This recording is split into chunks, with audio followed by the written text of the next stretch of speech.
या देवी सर्वभूतेषु स्वस्तिरूपेण संस्थिता नमस्तस्यै नमस्तस्यै नमस्तस्यै नमो नमः। मित्रों, आ रही है चैत नवरात्रि, जिसमें हम माँ की पूजा आराधना करके माँ का आशीर्वाद ग्रहण कर अपना जीवन खुशहाल बना सकते हैं। आइए इस वीडियो में हम जानेंगे चैत नवरात्रि 2025 में कब है, कलश स्थापना का शुभ मुहूर्त क्या रहेगा और चैत नवरात्रि में अभिजीत मुहूर्त का समय क्या रहेगा, क्योंकि चैत नवरात्रि में घट स्थापना के लिए अभिजीत मुहूर्त का समय अत्यंत ही शुभ माना जाता है। वैसे तो हिंदू पंचांग के अनुसार नवरात्रि वर्ष में 4 बार आते हैं, जिसमें 2 नवरात्रि गुप्त और 2 नवरात्रि मुख्य नवरात्रि के रूप में मनाई जाती है। और 2 मुख्य नवरात्रि में से एक नवरात्रि चैत मास में और दूसरी नवरात्रि अश्विन मास में आती है। साल 2025 में चैत नवरात्रि प्रारंभ हो रही है 30 मार्च दिन रविवार और नवरात्रि की प्रतिपदा तिथि प्रारंभ हो रही है 29 मार्च दिन शनिवार शाम 4:27 से और समाप्त होगी 30 मार्च दिन रविवार दोपहर 12:49 पर। नवरात्रि में घट स्थापना प्रातः काल में ही की जाती है और सूर्योदय कालीन तिथि हमें 30 मार्च को ही उपलब्ध हो रही है, इसलिए चैत नवरात्रि 30 मार्च से प्रारंभ हो रही है।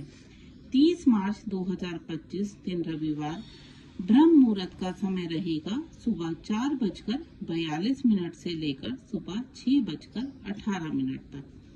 कलश स्थापना या घट स्थापना का समय प्रातः 6:13 से लेकर प्रातः 10:22 तक रहेगा। अभिजीत मुहूर्त में घट स्थापना का समय दोपहर 12:01 से लेकर दोपहर 12:50 तक रहेगा।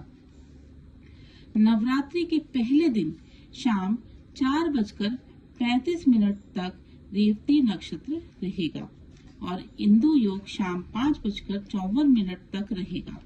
इस दिन सर्वार्थ सिद्धि योग शाम 4:35 से शाम 6:12 तक रहेगा और संध्या काल की आरती व पूजा का समय शाम 6:38 से लेकर शाम 7:47 तक रहेगा और राहु काल इस दिन शाम को 5:05 से 6:38 तक रहेगा। तो ध्यान रखिएगा, कोई भी कार्य राहु काल के समय पर बिल्कुल मत करिएगा।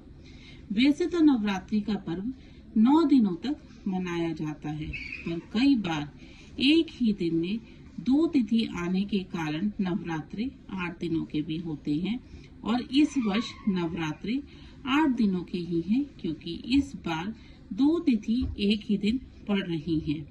ये चैत नवरात्रि 2025 होने वाले हैं बहुत ही खास, क्योंकि इस साल माता रानी हाथी पर सवार होकर आ रही हैं।